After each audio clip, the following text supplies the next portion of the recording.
Bun venit la Online Training Forever România, un program de training de 5 săptămâni conceput pentru a-ți oferi toate informațiile de care ai nevoie pentru a-ți dezvolta o afacere forever de succes. Am ajuns în săptămâna a 4-a de instruire, în care vom afla informații despre diverse tehnici de vânzare, vom vorbi despre cât de important este să-ți formezi o rețea de 20-30 de consumatori, cum să o dezvolți, cum să menții relația cu clienții și de ce e important să-ți ajuți echipa pentru a avansa cât mai repede în planul de marketing. În săptămâna anterioară am discutat despre metode de prospectare și am pus accent pe 3 dintre ele. De asemenea, am vorbit despre materialele de marketing pe care le putem folosi și despre importanța cărților de vizită, despre realizarea unor profile ale prospecților, contactarea acestora și monitorizarea activităților. Alte subiecte importante au fost exersarea prezentării 1 la 1, dezvoltarea permanentă a listei de contacte și modalitățile de a găsi noi prospecți și clienți. Începem să vorbim astăzi despre metodele de vânzare. Ești novus customer, tocmai ai primit pachetul Forever comandat și nu știi cum să începi. Primul lucru pe care trebuie să-l faci este o prezentare de produse. Prezentarea de produse este o oportunitate excelentă de a asimila informații de bază despre Forever cu ajutorul sponsorului tău sau al unui FBO experimentat. El te poate ajuta înainte de prezentare să faci cunoștință cu produsele, arătându-ți cum se folosesc și care sunt beneficiile lor. Practic, o prezentare presupune, înainte de toate, o instruire despre produse. Este o întâlnire rapidă, distractivă și ușor de replicat. Ai ocazia să întâlnești prieteni și cunoscuți și să vezi entuziasmul lor pe măsură ce descoperă produsele. De asemenea, ai ocazia să începi să câștigi rapid bani, pentru că cei care vor comanda produse îți vor aduce venituri pentru fiecare comandă. În plus, este un pretext bun pentru a relaționa cu diverse cunoștințe sau pentru a relua legătura cu persoane pe care nu le-ai mai văzut de mult. Prezentarea de produse este primul pas în dezvoltarea unei rețele de clienți și un mod de a face cunoscut faptul că ai o afacere în domeniul sănătății și îngrijirii personale. Dacă ți-e teamă să organizezi singur întâlnirea, invită-ți sponsorul să susțină prima prezentare. În felul acesta, vei scăpa de emoțiile prezentării și vei vedea cum decurge o astfel de întâlnire. Cu această ocazie, vei putea observa oamenii interesați și entuziasmați care ar putea deveni viitorii diamanți din echipa ta. Cine poate participa? Toată lumea! Fă o listă cu prieteni, colegi, vecini, cunoscuți și invită-i. E posibil ca pentru unii să intervină ceva în program sau să se răzgândească, așa că nu fi dezamăgit dacă vei invita 50 de persoane și vor participa 10. Nu ai niciun motiv să anulezi prezentarea dacă se anunță mai puțini participanți decât ai estimat. Amintește-ți că este în primul rând un exercițiu din care vei câștiga experiență și oricare dintre cei prezenți ar putea deveni membru al echipei tale.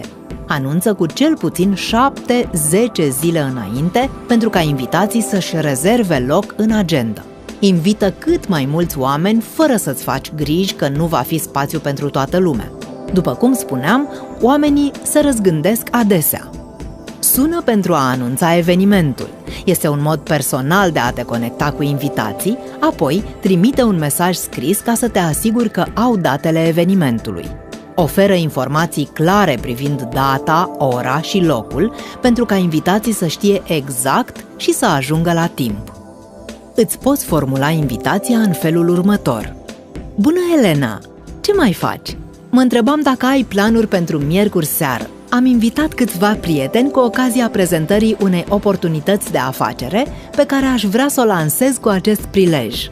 Mi-ar plăcea mult dacă ai veni și mi-ai spune părerea ta. Va participa și unul dintre partenerii mei, care va prezenta câteva produse excepționale. Este recomandat să pui accentul pe faptul că este vorba despre lansarea unei afaceri, afacerea ta, și că vrei să afli părerea prietenilor sau cunoscuților tăi despre această inițiativă. Dacă lansezi invitația și nu mai ții legătura cu invitații, s-ar putea ca ei să uite de eveniment. Este esențial să faci follow-up și să-i contactezi din nou, printr-un scurt telefon sau mesaj, pentru a le reaminti. De asemenea, cu o seară înainte de prezentare, este bine să le dai un telefon scurt și să le spui că vrei să te asiguri că nu a intervenit nicio schimbare pe lista invitaților confirmați pentru a putea pune la punct ultimele detalii organizatorice. În seara lansării, e bine să fii relaxat și să-ți amintești că nu trebuie decât să fii o gazdă primitoare și atentă, iar sponsorul va face restul. Asigură-te că ai toate materialele pregătite, inclusiv seturi de înscriere. Flyerul 10 motive pentru care este bine să consumi aloe este extrem de util și poate fi oferit chiar înainte de o degustare de aloe vera gel. În acest fel, invitații vor putea să afle beneficiile minunate ale gelului de aloe și să le asocieze în mod direct cu produsul. De asemenea, e bine să ai și alte materiale de prezentare puse la dispoziție de companie. Asigură-te că ai pregătite câteva seturi de înscriere pentru cazul în care cineva va vrea să se înscrie în echipa ta. În timpul întâlnirii, îi poți invita pe prospecți să urmărească câteva filmulețe de prezentare a produselor sau le poți lăsa să ruleze pe un monitor în fundal. Pregătește câteva coli de hârtie și pixuri pentru cei care ar vrea să-și noteze ceva sau au întrebări. Pune din timp la frigider aloe vera gel sau alte băuturi nutritive Forever pe care le veți degusta pe parcursul serii. Nu uita că este o prezentare de produse, nu o petrecere, așa că nu e nevoie să cheltuiești mulți bani pe mâncare sau gustări. Invitații trebuie să se simtă bine și să obțină cât mai multe informații despre beneficiile produselor, iar pentru asta este nevoie doar de entuziasmul tău și al sponsorului și de produsele Forever. E suficient să ai pachetul de start și câteva produse suplimentare care crezi că ar fi de interes pentru cei prezenți, fie că e vorba de argii, de suplimente sau de produse din gama de îngrijire corporală. Pentru a avea o gamă cât mai variată, poți ruga sponsorul să aducă și el o parte dintre produse. A sosit momentul prezentării. Asigură-te că totul este pregătit cu 30 de minute înainte de începerea evenimentului. Discută cu fiecare participant în parte pe măsură ce sosește și încearcă să afli cât mai multe informații care te vor ajuta ulterior să completezi profilul celor prezenți. Oferă tuturor foi de hârtie și pixuri dacă au nevoie să-și noteze ceva și materiale de marketing pe care le pot consulta înainte de prezentarea propriu-zisă. După ce toți prospecții au sosit, mulțumește-le pentru că au dat curs invitației și spune-le ce te-a determinat să începi afacerea Forever. Apoi, dă cuvântul sponsorului care va susține prezentarea și bucură-te de restul serii. După ce le-ai urat invitaților bun venit și ai menționat că te-ai alăturat Forever, vine rândul sponsorului să se prezinte, să vorbească despre companie și să-și spună povestea în Forever. Pe parcursul prezentării, sponsorul va menționa că pentru cei interesați există cataloage de produse. Puteți nota în agenda produsele de care sunteți interesați și dacă aveți întrebări pe măsură ce discutăm, nu ezitați să ni le adresați. Vă rog să nu vă simțiți obligați să cumpărați ceva. Cel mai important este să petrecem o seară plăcută împreună. Sponsorul le oferă invitaților rând pe rând produsele, să le guste, să le miroasă, pe măsură ce le vorbește despre ele. Împărtășiți gânduri și experiențe despre modul în care vă pot ajuta produsele sau despre transformările pe care le-au adus în cazul cunoscuților care le folosesc. De aceea, ca FBO, este esențial să folosești produsele și să descoperi pe pielea ta beneficiile acestora despre care vei putea povesti și altora. La finalul prezentării, poți destinde și mai mult atmosfera cu niște fotografii de grup și povești personale. Tot la final, sponsorul va aminti oportunitatea de afacere pentru cei care doresc mai multe informații despre cum funcționează Forever. La final, sponsorul va menționa din nou faptul că Forever este o companie puternică la nivel global, care se dezvoltă în permanență și este în căutarea unor persoane care doresc să câștige venituri lunare importante, ajutându-i pe ceilalți să arate și să se simtă mai bine. De asemenea, precizează că îți dorești în echipă și parteneri care să obțină un venit suplimentar ca FBO, lucrând part-time. Nu uita să amintești că dacă cineva este interesat și are nevoie de informații suplimentare, le stai oricând la dispoziție. Sponsorul explică prospecților că toți cei care aleg să lucreze part-time cu ajutorul Forever vor beneficia de instruire și de sprijin pentru a începe să obțină rapid venituri. De asemenea, este bine să menționați că cei care vor să profite de oportunitățile de top oferite de companie și se vor dedica acestei activități, vor putea câștiga venituri substanțiale și se vor bucura de programe stimulative precum Forever to Drive, călătorii în destinații exotice și programul Chairman's Bonus. Este recomandat ca sponsorul să ofere exemple de FBO din echipă. Poate o asistentă medicală, un inginer, un antrenor de fitness sau oameni cu orice altă specializare care au avut succes în activitatea lor. Oferă materiale suplimentare celor care au nevoie de mai multe informații sau notează datele lor de contact în agenda pentru a stabili întâlniri ulterioare. La finalul serii, sponsorul își va arăta disponibilitatea de a răspunde la orice întrebare din partea invitaților, încurajându-i să testeze restul produselor. Este indicat să schimbi câteva cuvinte cu fiecare invitat pentru a afla impresiile de după prezentare. Dezvoltă o relație personală cu fiecare și astfel vei obține informații despre ce ar putea interesa dacă se simt atrași de produse sau de oportunitatea de afacere. Stabilește întâlniri viitoare, follow-up prin telefon sau pe Facebook cu cei interesați de afacere. Dacă există persoane entuziasmate care vor să se înscrie în Forever, sponsorul va face următorul pas și le va oferi mai multe informații printr-o prezentare de afacere 1-la-1. A doua zi după prezentare, este indicat ca sponsorul să contacteze gazda evenimentului pentru a afla impresiile ei și pentru a stabili următoarele activități.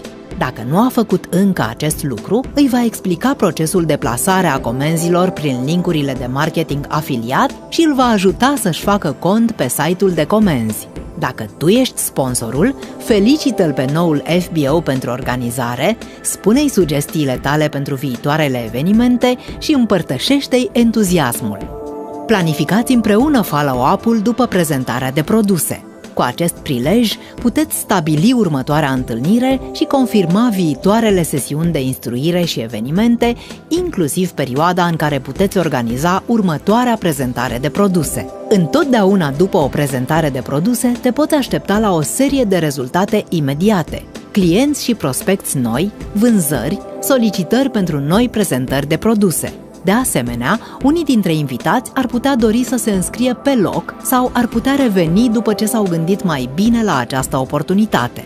Prezentarea este și un bun prilej de a concepe niște mesaje copiabile pe care cei prezenți le vor putea folosi la rândul lor.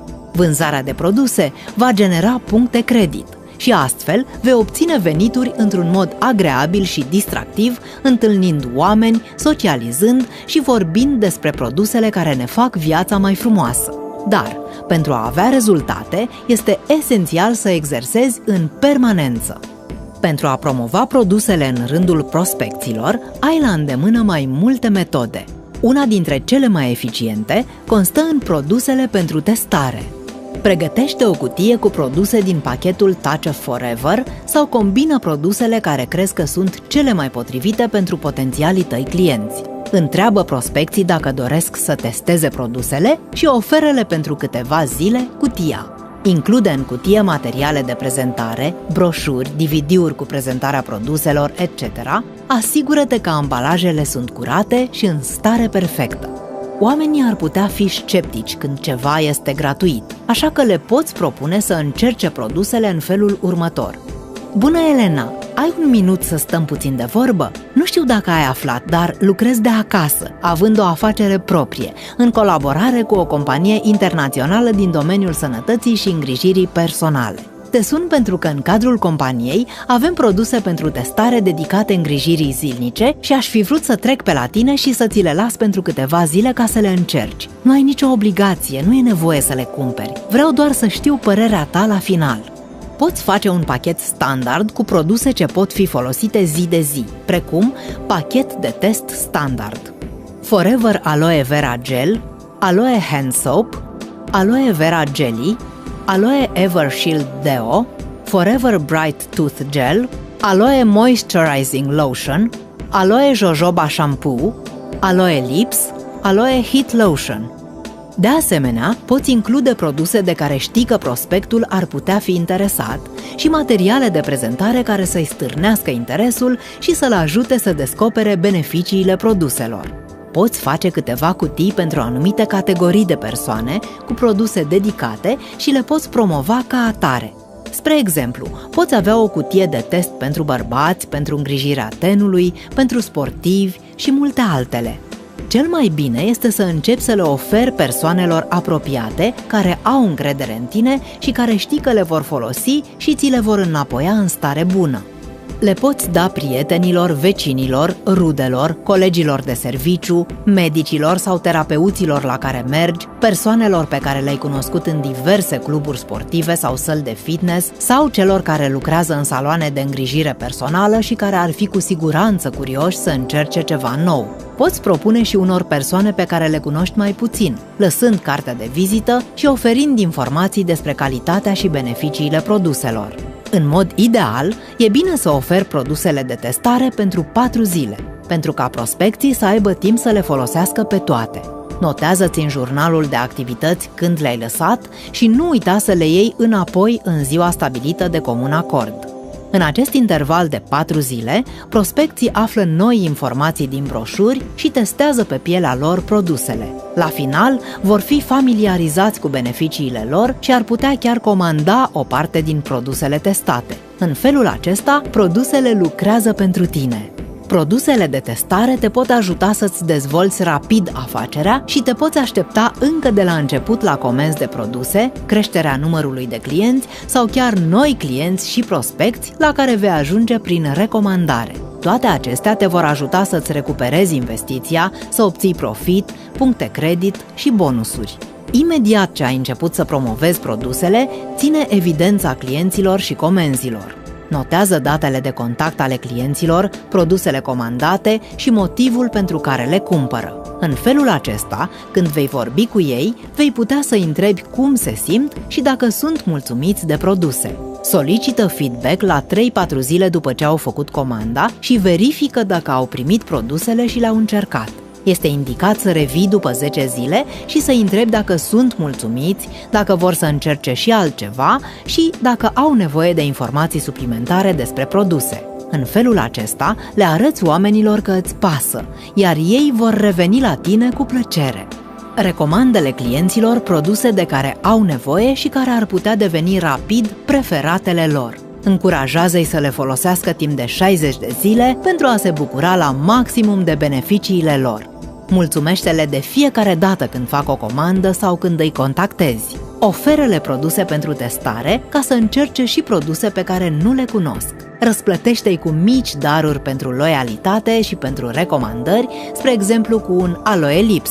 Oferă-le informații despre produsele noi. Pe scurt, construiește treptat o relație bazată pe încredere și apreciere. Imediat ce ai înscris o persoană în echipa ta, planifică împreună cu ea activitățile viitoare. Pregătește noul membru al echipei tale, arătându-i materialele de instruire și de prezentare și oferă-i informații despre cum le poate folosi eficient. Prezintă-i broșura Primii pași spre manager și încurajează-l să respecte procedurile. Planificarea eficientă este esențială pentru a avea succes cât mai repede. De aceea, lucrează împreună cu noul FBO din echipa ta în primele zile de la înscriere. Încurajează-l să vorbească despre el și află ce îl motivează, ce schimbări vrea în viața lui, cât timp este dispus să dedice activităților sale din Forever. Ajută-l să-și stabilească niște obiective clare. Află care este de-ceul său și ajută-l să facă legătura între motivație și un anumit nivel în planul de marketing care îi va permite să-și împlinească acea dorință. Explică-i ce are de făcut, care sunt etapele pe care trebuie să le urmeze și cum funcționează planul de marketing. Arată-i că nu este singur și că dacă e dispus să depună efortul necesar pentru a-și împlini visul, vei fi alături de el pas cu pas. Încurajează-l să atingă nivelul de supervisor în 6-8 săptămâni pentru a profita de energia și entuziasmul de la început și pentru a obține rezultate cât mai repede. Arată-ți și tu la rândul tău pasiunea și entuziasmul. Energia și încrederea ta sunt cheia pentru ca membrii echipei să aibă încredere în tine și să te urmeze. Nu în ultimul rând, setează-ți obiective îndrăznețe și concentrează-te permanent asupra lor. Planifică-ți minuțios activitățile pentru toată săptămâna și foarte curând vei vedea că sistemul funcționează, iar munca ta va da roade. Folosește produsele. Este esențial pentru a le putea vorbi altora despre ele și este cea mai bună reclamă pe care o poți face. Oamenii din jurul tău vor observa și vor fi curioși să le încerce și ei. Dezvoltă-ți o rețea de 20-30 de consumatori fideli. Recrutează, vorbește permanent cu oamenii din jur. Mulți dintre ei sunt în căutarea unei schimbări, chiar dacă nu știi asta despre ei. Instruiește, lucrează îndeaproape cu echipa. Fii mentorul oamenilor din linia ta inferioară și sprijină-i de fiecare dată când au nevoie de un sfat, de feedback sau de informații. Fii preocupat de dezvoltarea ta personală. Citește, ascultă și exersează. Ia notițe și caută resurse online care te pot ajuta să fii mereu mai bun. Planifică-ți cât mai repede următorul training sau eveniment forever. Ne bucurăm că ai fost alături de noi în a 4-a săptămână a Online Training Forever România. Ești deja foarte aproape de finalul acestor sesiuni de instruire și, cu siguranță, te-ai familiarizat cu modelul de afacere Forever. Te invităm să urmărești și ultimul modul și îți dorim energie și inspirație din plin.